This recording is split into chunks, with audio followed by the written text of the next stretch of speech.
You guys ready? Great. Good afternoon, everybody. How are we? Good to see you all. I have a few announcements off the top today.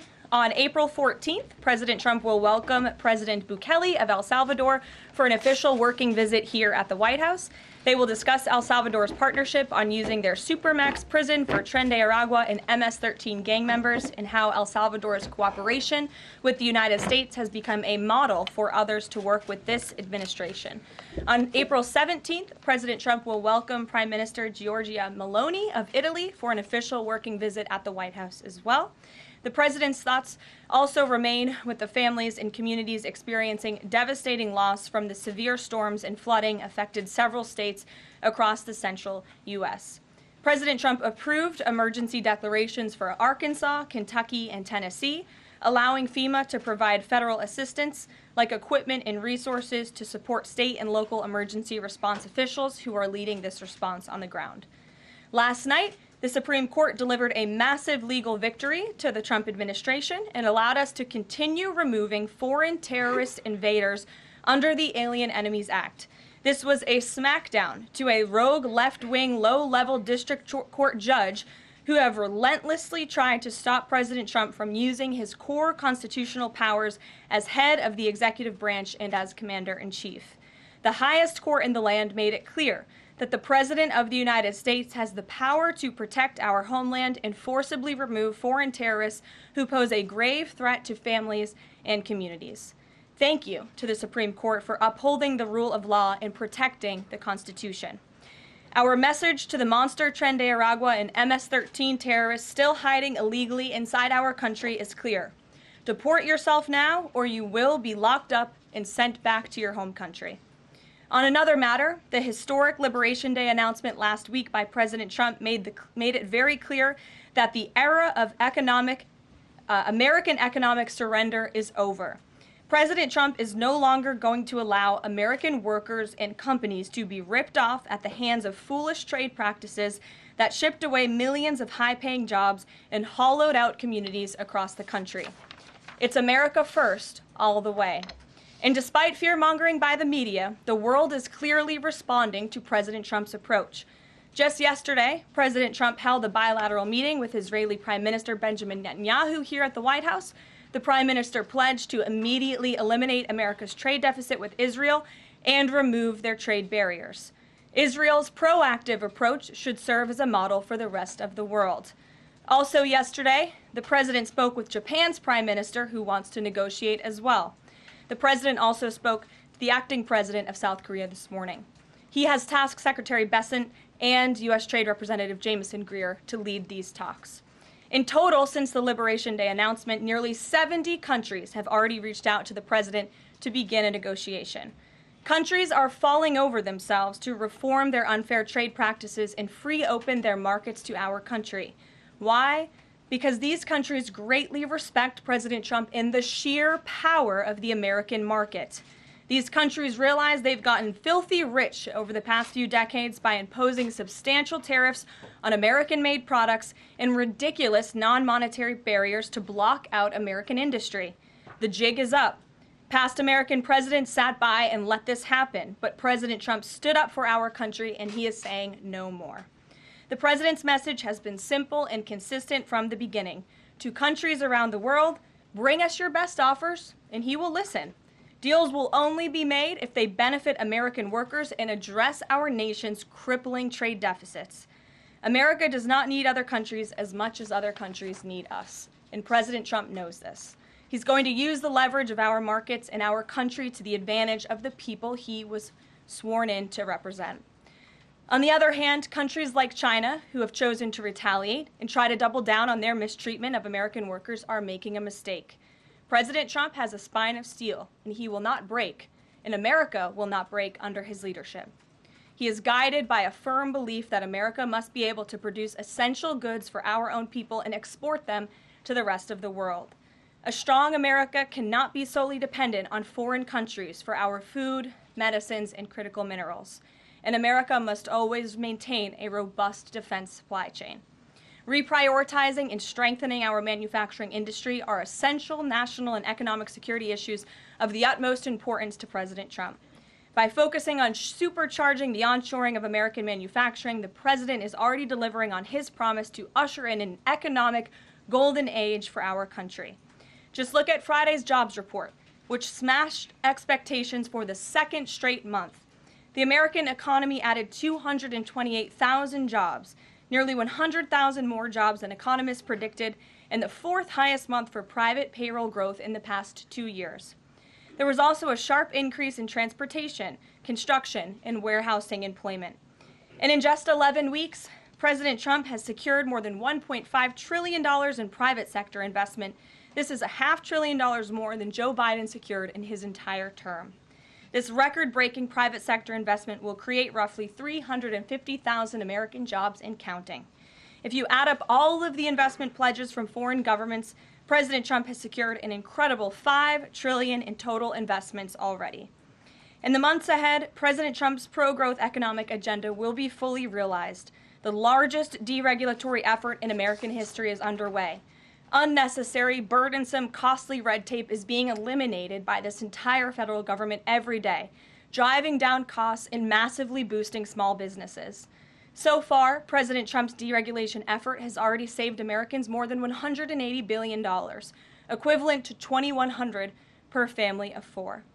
The president's drill baby drill energy agenda, which he will discuss later this evening in the East Room, is capitalizing on the abundance of natural resources under our feet to generate more affordable electricity, cheap gas, and quality new jobs. All of this will combine to end the Biden-imposed cost of living crisis that's absolutely crushed American families. Under President Trump, the American energy industry will lead the globe over the next century, delivering lower prices and significantly strengthening our country's economic position. At the president's direction, Republicans in Congress are working quickly to pass one big, beautiful bill, which will also include the largest tax cut in American history. As President Trump has said, the House must pass this budget resolution quickly. Here in our new media seat today, we have Jasmine Wright, the White House reporter for Notice. Notice is a nonprofit and nonpartisan news site which launched in early 2024. They've gained millions of readers across the country since. Newsroom's goal is both to inform readers and train the next generation of politics and policy journalists. They also partner with state newsrooms to give local communities more knowledge of what their representatives are doing in Washington, D.C. With that, please kick us off, Jasmine. Thanks so much, Caroline. A couple questions for you. The first one being, can you explain the White House's evolution from this is not a negotiation on tariffs to countries should pitch us and start negotiations on tariffs? As the president said yesterday, Jasmine, both things can be true at the same time. And it is a non-negotiable position that the United States has faced a national security and economic crisis because of the unfair trade practices by countries around the world. As for the president, I have maintained this position. The entire administration has always said that President Trump is willing to pick up the phone and talk. And the president met with his trade team this morning, and he directed them to have tailor-made trade deals with each and every country that calls up this administration to strike a deal and listen. And each and every one of these trade deals should be tailored and unique based on that country's markets, based on that country's exports, the imports here in the United States of America. What makes the most sense for the American worker and for our industry? The president is focused on putting America first. So was the evolution not factored in or determined by kind of the tumult in the stock market? Was that not a part of the consideration to start making these negotiations and deals? Again, I would reject that there was an evolution. On day one, we had said that the president will always pick up the phone for other nations and other companies that call this administration. The president always has a listening ear, and it's a non-negotiable fact that America has faced a national security and economic crisis for many decades, and President Trump is just the first to address this. And then my last question, how will negotiations change how much revenue the White House is planning to make from the tariffs? Well, that has yet to be seen, but as the president said, the reciprocal tariffs, which will continue to go in effect as these deals are negotiated and ongoing, will generate trillions of dollars in revenue to the United States. And this is twofold. The president wants to onshore jobs here to the United States of America. He wants to boost our manufacturing industry. He also wants to tackle these crippling deficits with almost every single country around the world. Jackie. Thanks, Caroline. The Treasury Secretary, Scott Bessent, warned that some of these negotiations might take up to months, that we could be doing this through April, May, and into June. And then you had Kevin Hassett say it's going to take a lot for the president to put his signature on the line because he wants to make sure there's a good deal for America. Is the president operating on any sort of a timeline or deadline where he wants this completed by? Well, we always move at Trump speed here at the White House, which is incredibly fast. I know you all know that from covering this White House day to day. The president likes to get things done, but he's very much focused on ensuring that these deals are good for the American worker, they are good for American manufacturing, and again, that they tackle these crippling deficits with these countries. All options are on the table for each country, but again, these are going to be tailor-made deals. They are not going to be off-the-rack deals, as the president has called it, and he has directed his entire trade team to be part of this effort. So that includes Secretary Bessent and our National Economic Director, Kevin Hassett. It also includes Secretary Lutnick, Peter Navarro, the entire trade team, Jamison Greer, who was on the Hill today. Everybody who was involved in this incredible, fair, reciprocal trade agenda will continue to be involved in negotiating these deals. And then yesterday, Goldman Sachs put out a research note. It put the odds of a recession at 45% within the next 12 months, up from 35%. But Peter Navarro guaranteed last night no recession. Does the president agree with him on that? I know that the president in the past has been leery of making definitive statements on that. I can speak for the president, and I can speak for the optimism that he sees in our economy every day. Again, when you talk about the massive deregulatory efforts that are happening across the board, when you talk about how oil prices are down, gas prices are down, egg prices are down, we're cutting costs for the American worker, for the American consumer. We also see trillions of dollars of investments pouring into this country every day, and we're working hard now on the tariff side of the president's economic agenda. But don't forget, the next side of this is tax cuts, and we're counting on Capitol Hill to get those done, the largest tax cuts in history. Does that mean that without those tax cuts coming through, that the likelihood of a recession is greater? No, that's not what I said. I'm just saying be mindful of the whole of government economic approach that this administration is taking every day. Sure. Go ahead. Thank you, Caroline. You just said that one of the reasons these tariffs are going into effect is that some countries have been ripping off the United States, but some of the tariffs target countries like Madagascar, Bangladesh, with very high levels of poverty. So can you explain how the president wants to correct the deficit with those countries? Is there a plan, for example, to onshore the textile industry that these countries are known because, and, you know, just like, can you be specific about those like low income? Sure. Well, first of all, the reciprocal tariff rates that were implemented by country were focused on the monetary tariff that those countries have imposed on the United States, but also the non-monetary tariff barriers and the regulations, if you will, that have been put into effect over the years, making it harder for America to export to these countries. These were very carefully crafted numbers. There was also a 10% baseline tariff across the board, as well, as you know. Moving forward, the president will talk to any country that picks up the phone to call, and I can tell you the phones have been ringing off the hook, wanting to talk to this administration, this president, and his trade team to try to strike a deal. And it's because the world knows that they need the United States of America. They need our markets. They need our consumer. The president has a lot of leverage on his side because he has the best economy and the best country in the world that he leads, and he knows that. And it's about dang time we finally have a president who uses that economic leverage to benefit American workers. And that's what the president is trying to do. Maggie. Caroline, thanks. Does the president endorse something that Howard Lutnick said on television this weekend, which was that the army of millions and millions of human beings screwing in little screws to make iPhones, that kind of thing is going to be moving to the U.S.? Is that how the president envisions manufacturing shifting? And if so, how long would that take, roughly? The president wants to increase manufacturing jobs here in the United States of America, but he's also looking at advanced technologies. He's also looking at AI and emerging fields that are growing around the world that the United States needs to be a leader in as well. So there's an array of diverse jobs, more traditional manufacturing jobs, as you discussed, but also jobs in advanced technologies. The president is looking at all of those. He wants them to come back home. But iPhones specifically, is that something that he thinks is the kind of technology that can move to the U.S.? Absolutely. He believes we have the labor, we have the workforce, we have the resources to do it. And as you know, Apple has invested $500 billion here in the United States. So if Apple didn't think the United States could do it, they probably wouldn't have put up that big chunk of change. Elena. Hi, Caroline. It's clear the president has gotten the world's attention with these tariffs. Is he considering at all potentially holding off on imposing some of them before the deadline, or maybe later reversing them because he's having these negotiations and having these good talks with other leaders? The president was asked and answered this yesterday. He said he's not considering an extension or a delay. I spoke to him before this briefing. That was not his mindset. He expects that these tariffs are going to go into effect. And you said something very important, Elena, in your question. You said the president has captivated the attention of the world. Absolutely he has. And it's about time we have a president in the Oval Office who is putting the world on notice and is putting the American people first, and again, is using the leverage of the United States to negotiate good trade deals. Just a quick follow-up. There's been some public sparring between Elon Musk and the president's trade advisor, Peter Navarro, on some of these tariffs. Musk actually referred to Navarro today as being, quote, dumber than a sack of bricks. Are you at all, or is the administration, the president, all concerned that this is maybe impacting the public's understanding of these tariffs? It might be messing with the message on it? No, look, these are obviously two individuals who have very different views on trade and on tariffs.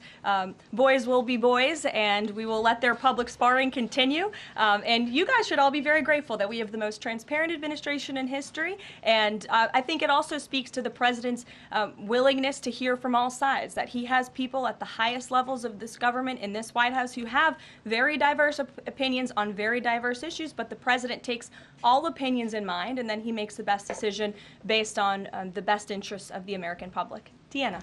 Thanks, Caroline. On Truth Social today, Trump was talking about one-stop shopping talks with foreign leaders, bringing leaders to the U.S., to Washington, and talking to them about tariffs, but also other topics.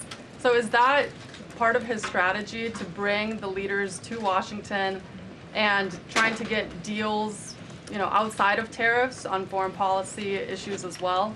I think the president, again, is going to have a custom, tailor-made approach to each and every country. And if that means discussions of foreign aid, of our military presence in these countries, how those troops are paid for, come to the table, that could be part of the negotiation in these economic negotiations. But it's the president's economic team who will be leading these. These are tariff and trade negotiations. And yes, they will be one-stop shopping for each and every country. They will be, as the president said again, tailor-made, not off the rack to each and every country based on America's needs. And can you Caroline, confirm? how are you? Thank you so Good. much, Carol from Lynn's LTV. So President Trump has designated Tren de Aragua as a foreign terrorist organization and deported its members while also moving to restrict Venezuela's oil exports.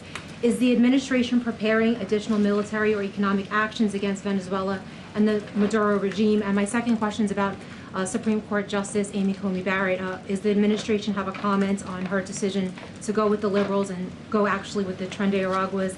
This is the same justice that actually sided against January 6th hostages last year. So is the administration have a comment? Are they disappointed in Supreme Court Justice Amy Coney Barrett? To your first question, I don't have any actions to read out in terms of Venezuela. The president has imposed secondary tariffs on the Maduro regime and on Venezuela in the form of oil, which is obviously going to have a crippling effect on the Maduro regime, and that's the intended effect of this administration. As for the justice you mentioned, as for the Supreme Court, we've made our feelings very clear. We believe this was a massive victory. Certainly, we wish this was a 9-0 decision because we firmly believe that the president was well within his constitutional authority, and the Supreme Court made that very clear last night, and they put Judge Boasberg in his place. We called on the Supreme Court to rein in these judges who are acting as judicial activists, not real arbiters of the truth and the law, and that's exactly what we saw the Supreme Court do yesterday. Christian. Thanks, Caroline. Now that the president's reciprocal tariffs are here, going into effect tomorrow, what's the status of the ERS? When will they actually start collecting revenue? And will that be nested under CBP or somewhere else entirely? It's something Secretary Lutnick has taken up, so I defer you to the Department of Commerce, but it's something that he and the president believe quite strongly in, and it's a promise that they intend to keep to the American people. Real quickly, can you explain why the president opted to send Secretary Hegseth to the dignified transfer last week instead of attending himself? Sure. The Secretary Hegseth was there to represent the administration. The president has expressed his condolences to these families, as have I from this podium. Shelby. Thank you. The president's trade representative this morning told senators that the president does not intend on carving out exemptions for products and companies when it comes to tariffs. But would the administration consider changing that stance should bankruptcies begin among U.S. companies who are dependent on China trade? I won't get ahead of the president on any exemptions or his decision on that. I will leave that to him. But again, we're looking at this country by country and based on the needs of the American people and the American workforce. And one more, can you walk us through how this specific tariff plan was decided on and which advisor came up with it? The reciprocal tariff plan? Yes. It was a plan that was discussed by the president's entire trade team over the course of many, many meetings, and the president ultimately decided on which way to go. A few proposals were given to the president. There was debate and discussion, and the president made his decision, and as you've seen very publicly, the entire trade team is on board with this plan and the negotiations that will ensue because of it. Sure. Caroline, on Iran, and given what's going to be happening on Saturday, what exactly is the current administration doing to stop Iran's funding of terrorist aggression worldwide that the previous administration wasn't doing? Well, first of all, when it comes to Saturday, I won't get ahead of the president. He has said there will be direct talks with Iran on Saturday. I won't further any details from this podium for obvious reasons, security reasons. It will, provide an update as we always have. However, when it comes to Iran, the president has reimposed crippling sanctions on the Iranian regime, and he's made it very clear to Iran they have a choice to make. You can strike a deal with the president, you can negotiate, or there will be hell to pay. And as the president said yesterday, if they don't choose to move forward with diplomacy and a deal, which is the direction we do see them headed in, there will be grave consequences to pay. The back row. Thank you, Caroline. On the president's threat yesterday on social media to increase tariffs against China by an additional 50% in response to their retaliation, has he signed anything in terms of an executive order, any documentation around that? Will that additional 50% go into effect tomorrow? They will be going into effect at 12:01 a.m. tonight, so effectively tomorrow, yes. Work on that today? Of course, as always. To the gentleman in front of you, because that's who I originally called on. Go ahead. Over the weekend, President Trump said that he would be willing to have U.S. citizens deported to El Salvador with the cooperation of President Bukele. How would that work legally, and how many people would potentially be available for that operation? So the president has discussed this idea quite a few times publicly. He's also discussed it privately. You're referring to the president's idea for American citizens to potentially be deported. These would be heinous, violent criminals who have broken our nation's laws repeatedly, and these are violent, repeat offenders in American streets. The president has said, if it's legal, right? If there is a legal pathway to do that, he's not sure. We are not sure if there is. It's an idea that he has simply floated and has discussed very publicly as in the effort of transparency. Reagan. Thank you, Caroline. There's been more reporting coming out now about President Biden's decline while in the White House. Is the White House considering releasing the audio of Biden's interview with Special Counsel Robert Hur to the public, which the former president had previously blocked?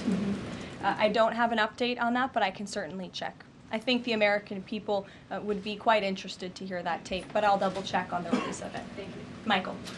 Thank you, Caroline. On Saturday, during meetings with Iran, President Trump says high-level officials will be meeting directly with Iranian officials. We're hearing some pushback from Iran now saying those talks will be indirect. Can you clarify?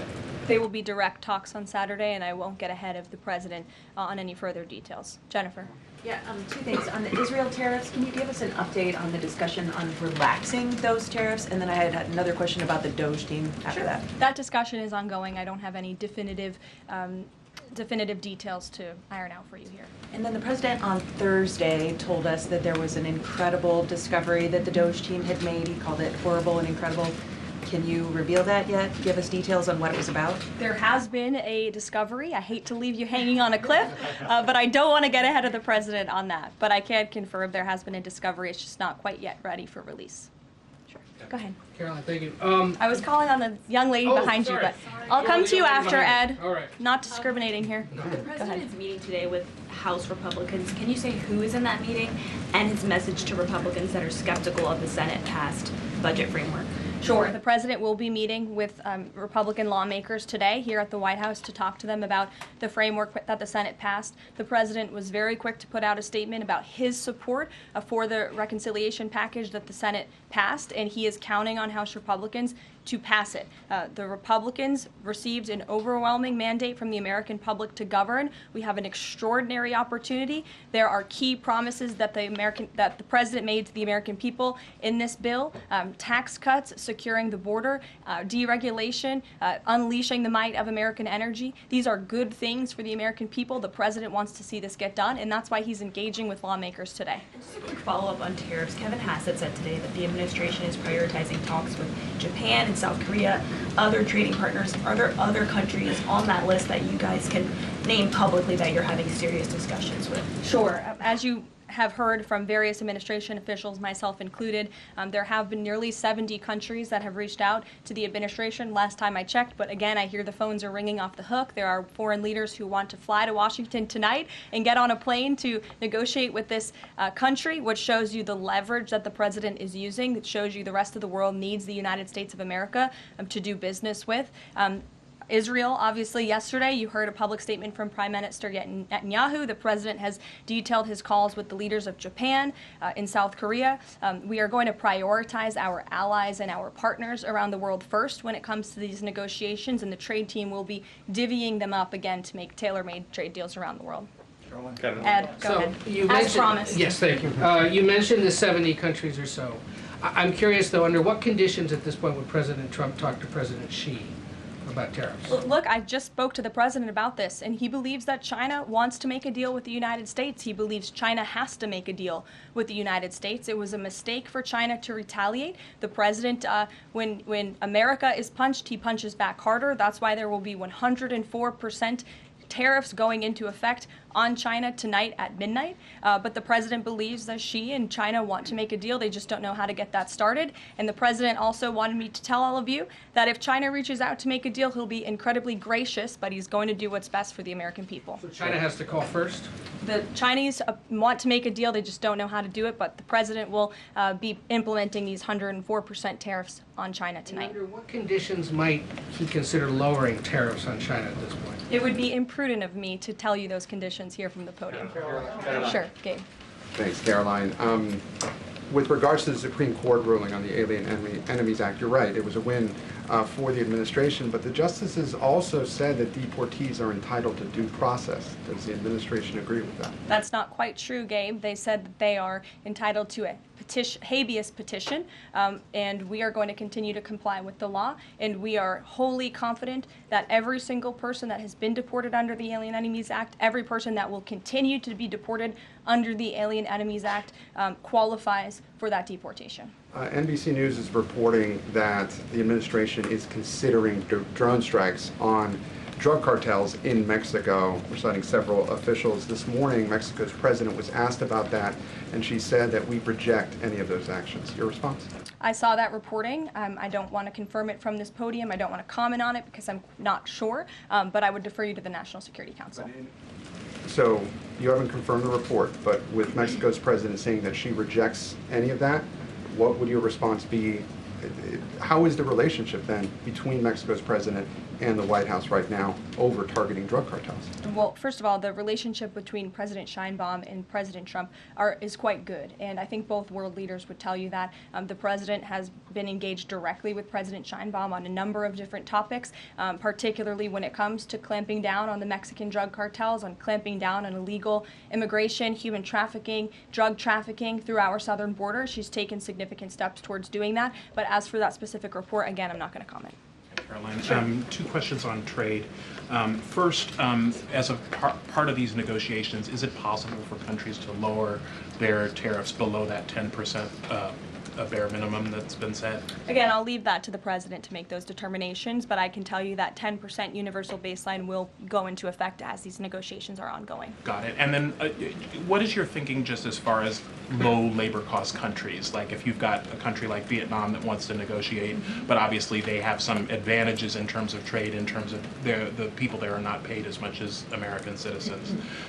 What is kind of the thinking? Can they still achieve a good kind of trade outcome with the United States? Well, again, you're right to point out that different countries have different labor markets. They have different skills, if you will, different resources, and the president is going to take all of that into account. His team will take all of that into account when they're negotiating these deals. I do just want to point out one thing, that the president, everybody in Washington, whether they want to admit it or not, knows that this president is right when it comes to tariffs and when it comes to trade. In fact, Democrats have long said that the United States of America has been ripped off by the countries around the world. They just don't want to admit it now because it's President Trump who is saying that. In June of 1996, Nancy Pelosi spoke on the House floor.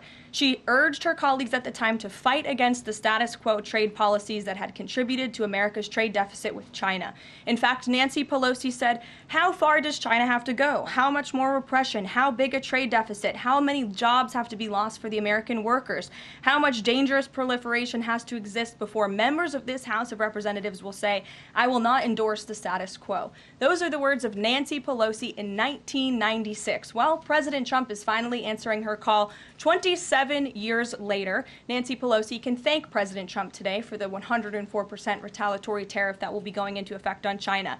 In 2007, Chuck Schumer spoke of our nation's crippling trade deficit, saying these are the kinds of records the American people don't want us to be breaking. The administration needs to move beyond words, take action now to reverse a trend that threatens our prospects for future economic growth. And Chuck Schumer said that in 2007. Finally, in 2025, President Trump is taking action. Recently defeated Democrat Sherrod Brown said on deficits in 2012 that our deficit then at China had reached an all-time high, and it was on pace to recede last year's record. The trade deficit had cost American workers millions of jobs at the time. These are the words of Democrats years ago. It is about time America finally has a president who is taking action to restore those millions of jobs back to the United States of America, to boost our manufacturing industry. He's doing what's right for the American people. It will take a lot of labor. It will take a lot of effort. But that's exactly what the American people elected this president to do. He will be talking about our energy agenda at 3 o'clock today over in the East Room, as you all know. He will be signing a bill to unleash the might of our beautiful, clean coal industry in this country, which is a reliable energy source also for AI. There's a great story in Bloomberg today, actually, about the executive order that will be signed later. So we'll see you all there. I'll let the president speak more. We'll see you later. Thanks, guys. Thanks for watching. Here's another story you may like. And subscribe to the WSBT 22 YouTube channel.